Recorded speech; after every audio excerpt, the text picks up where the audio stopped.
हरे कृष्णा दोस्तों, गीता ज्ञान की नई वीडियो में आपका एक बार फिर से स्वागत है। दोस्तों, पिछले काफ़ी दिनों से स्वास्थ्य ठीक नहीं था, इसीलिए आपके बीच नहीं आ सका था। अब दोबारा से हर रोज़ आपके बीच आने की पूरी कोशिश रहेगी। तो आइए शुरू करते हैं आज का अपना गीता पाठ। उत्सीदे यूरी में लोका न कुर्या कर्म चेदहम संग्रस्य च कर्ता श्यामुपहनयामिमा प्रजामम।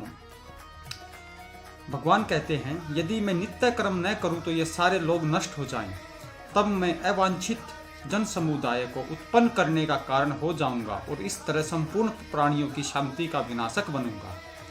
इसका तात्पर्य है, वर्ण संकरण अवांछित जन समुदाय है जो सामान्य समाज की शांति को भंग करता है। इस सामाजिक अशांति को रोकने के लिए अनेक विधि विधान हैं, जिनके द्वारा स्वतः ही जनता आध्यात्मिक प्रगति के लिए शांत तथा सुव्यवस्थित हो जाती है।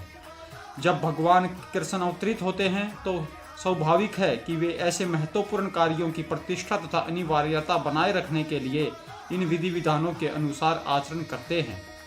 भगवान समस्त जीवों के पिता हैं और यदि ये जीव पथभ्रष्ट हो जाएं तो अप्रत्यक्ष रूप में यह उत्तरदायित्व उन्हीं का है। अतः जब भी विधि विधानों का अनादर होता है तो भगवान स्वयं समाज को सुधारने के लिए अवतरित होते हैं। किंतु हमें ध्यान देना होगा कि यद्यपि हमें भगवान के पद चिन्हों का अनुसरण करना है, तो भी हम उनका अनुकरण नहीं कर सकते। अनुसरण और अनुकरण एक से नहीं होते। हम गोवर्धन पर्वत उठाकर भगवान का अनुकरण नहीं कर सकते, जैसा कि भगवान ने अपने बाल्यकाल में किया था। ऐसा कर पाना किसी मनुष्य के लिए संभव नहीं। हमें उनके उपदेशों का पालन करना चाहिए, किंतु किसी भी समय उनका अनुकरण नहीं करना है।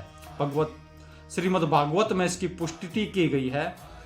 मनुष्य को भगवान तथा उसके द्वारा शक्ति प्रदत्त सेवकों के उपदेशों का मात्र पालन करना चाहिए। उनके उपदेश हमारे लिए अच्छे हैं और कोई भी बुद्धिमान पुरुष बताई गई विधि से उनको कार्यान्वित करेगा।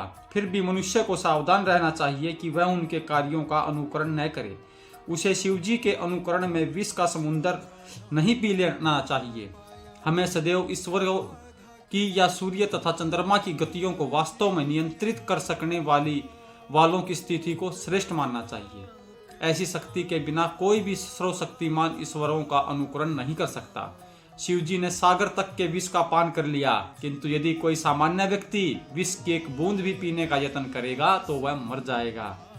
शिवजी के अनेक छदा भक्त हैं जो गांजा तथा ऐसी ही अन्य मादक वस्तुओं का सेवन करते रहते हैं, किंतु वे ये भूल जाते हैं कि इस प्रकार शिवजी का अनुकरण करके वे अपनी मृत्यु को निकट बुला रहे हैं।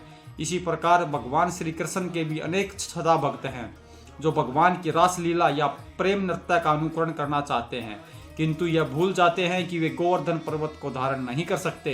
अतः सबसे अच्छा तो यही होगा कि लोग शक्तिमान का अनुकरण न करके केवल उनके उपदेशों का पालन करें, न ही बिना योग्यता के किसी को उनका स्थान ग्रहण करने का प्रयत्न करना चाहिए। ऐसे अनेक ईश्वर के अवतार हैं जिनमें भगवान की शक्ति नहीं होती। सक्ता कर्मण विद्वांसो यथा कुर्वन्ति भारत कुर्या दर्दविता सथा सक्ता शिशि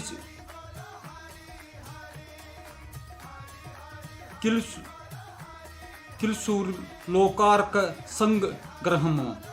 जिस प्रकार अज्ञानी जन फल की आसक्ति से कार्य करते हैं, उसी तरह विद्वान जनों को चाहिए कि वे लोगों को उचित पथ पर ले जाने के लिए अनासक्त रहकर कार्य करें। एक कृष्ण भावना भावित मनुष्य तथा एक कृष्ण भावनाहीन व्यक्ति में केवल इच्छाओं का भेद होता है। कृष्ण भावना भावित व्यक्ति कभी ऐसा कोई कार्य नहीं करता जो कृष्ण भावना अमृत के विकास में सहायक न हो। यहाँ तक कि वह उस अज्ञानी पुरुष की तरह कर्म कर सकता है जो भौतिक कार्यों में अत्यधिक आसक्त रहता है, किंतु इनमें से एक ऐसे कार्य अपनी इंद्रिय तृप्ति के लिए करता है, जबकि दूसरा श्री कृष्ण की तुष्टि के लिए। अतः कृष्ण भावना भावित व्यक्ति को चाहिए कि वह लोगों को यह प्रदर्शित करे कि किस तरह कार्य किया जाता है और किस तरह कर्म फलों को कृष्ण भावनामृत कार्य में नियोजित किया जाता है। न बुद्धि भेदम जन येद ज्ञाना कर्म संगिन नामम जोश यत्त सर्वकर्माणि विद्यान युक्त समाचरणम। विद्वान व्यक्ति को चाहिए कि वह सकाम कर्मों में आसक्त अज्ञानी पुरुषों का कर्म करने से रोके नहीं, ताकि उनके मन विचलित न हो, अपितु भक्ति भाव से कर्म करते हुए वह उन्हें सभी प्रकार के कार्यों में लगाए, जिससे कृष्ण भावनामृत का कर्मिक विकास हो। वेदेस्त्र सर्वेरवेहम वेदम, यह सिद्धांत संपूर्ण वैदिक अनुष्ठानों की पराकाष्ठा है। सारे अनुष्ठान, सारे यज्ञ, कर्तव्य तथा वेदों में भौतिक कार्यों के लिए जो भी निर्देश हैं, उन सबों समेत सारी वस्तुएं कृष्ण को जानने के निमित्त हैं, जो हमारे जीवन के चरम लक्ष्य हैं। लेकिन चूंकि बद्ध जीव इंद्रिय तृप्ति के अतिरिक्त और कुछ नहीं जानते, अतः वे वेदों का अध्ययन इसी दृष्टि से करते हैं। किंतु सकाम कर्मों तथा वैदिक अनुष्ठानों के द्वारा नियमित इंद्रिय तृप्ति के माध्यम से मनुष्य धीरे धीरे कृष्ण भावनामृत को प्राप्त होता है। अतः कृष्ण भावनामृत में स्वरूप सिद्ध जीव को चाहिए कि अन्यों को अपना कार्य करने या समझने में बाधा न पहुंचाए, अपितु उन्हें यह प्रदर्शित करे कि किस प्रकार सारे कर्म फल को कृष्ण की सेवा में समर्पित किया जा सकता है। कृष्ण भावना भावित विद्वान व्यक्ति इस तरह कार्य कर सकता है कि इंद्रिय तृप्ति के लिए कर्म करने वाले अज्ञानी पुरुष यह सीख लें कि किस तरह कार्य करना चाहिए और आचरण करना चाहिए। यद्यपि अज्ञानी पुरुष को उसके कार्यों में छेड़ना ठीक नहीं होता, परंतु यदि वह रंच भर भी कृष्ण भावना भावित है तो वह वैदिक विधियों की परवाह न करते हुए सीधे भगवान की सेवा में लग सकता है। ऐसे भाग्यशाली व्यक्ति को वैदिक अनुष्ठान करने की आवश्यकता नहीं रहती, क्योंकि प्रत्यक्ष कृष्ण भावनामृत के द्वारा उसे वे सारे फल प्राप्त हो जाते हैं जो उसे अपने कर्तव्यों के पालन करने से प्राप्त होते। प्रकृते क्रियमाणानि गुणे कर्माणि सर्वस्य अहंकार विमूढ़दाता कर्ता हमति मन्यते। जीवात्मा अहंकार के प्रभाव से मोहग्रस्त होकर अपने आप को समस्त कर्मों का कर्ता मान बैठा है, जबकि वास्तव में वे प्रकृति के तीनों गुणों द्वारा संपन्न किए जाते हैं। तात्पर्य है, जो व्यक्ति जिनमें से एक कृष्ण भावना भावित है और दूसरा भौतिक चेतना वाला है, समान सतर पर कार्य करते हुए समान पद पर प्रतीत हो सकते हैं, किंतु उनके पदों में आकाश पाताल का अंतर रहता है। भौतिक चेतना वाला व्यक्ति अहंकार के कारण आश्वस्त रहता है कि वह सभी वस्तुओं का कर्ता है। वह यह नहीं जानता कि शरीर की रचना प्रकृति द्वारा हुई है, जो परमेश्वर की अध्यक्षता में कार्य करती है। भौतिकवादी व्यक्ति यह नहीं जानता कि वह अंततोगत्वा वह कृष्ण के अधीन है। अहंकार वश ऐसा व्यक्ति हर कार्य को स्वतंत्र रूप से करने का श्रेय लेना चाहता है, और यही है उसके अज्ञान का लक्षण।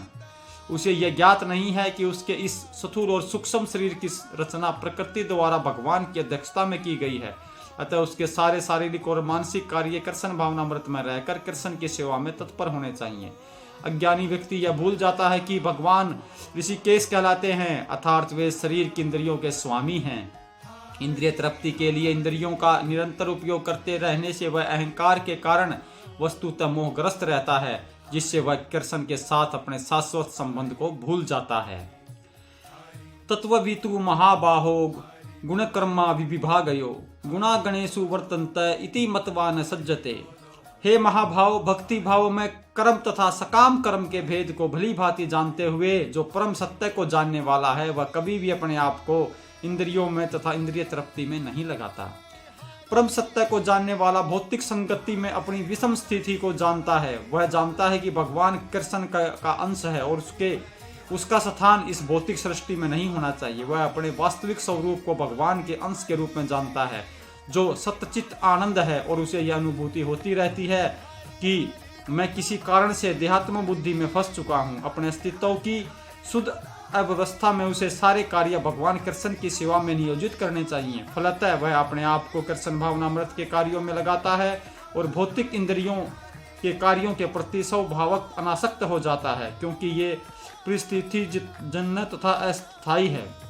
वह जानता है कि उसके जीवन की भौतिक दशा भगवान के नियंत्रण में है, फलतः वह सभी प्रकार के भौतिक बंधनों से विचलित नहीं होता, क्योंकि वह इन्हें भगवत कृपा मानता है। श्रीमद् भागवत के अनुसार जो व्यक्ति परम सत्य को ब्रह्मा, परमात्मा तथा श्री भगवान इन तीन विभिन्न रूपों में जानता है, वह तत्वविद कहलाता है, क्योंकि वह परमेश्वर के साथ अपने वास्तविक संबंध को भी जानता है। तो दोस्तों, आज के इस छोटे से गीता के पाठ में आपको बहुत अच्छी ज्ञान की बातें सुनने को मिली होंगी, और आशा करता हूँ कि आप इस ज्ञान को आगे बढ़ाने में भी हमारी मदद करेंगे। तो कल फिर मिलते हैं आपको एक नई वीडियो के साथ आगे का गीता पाठ लेकर।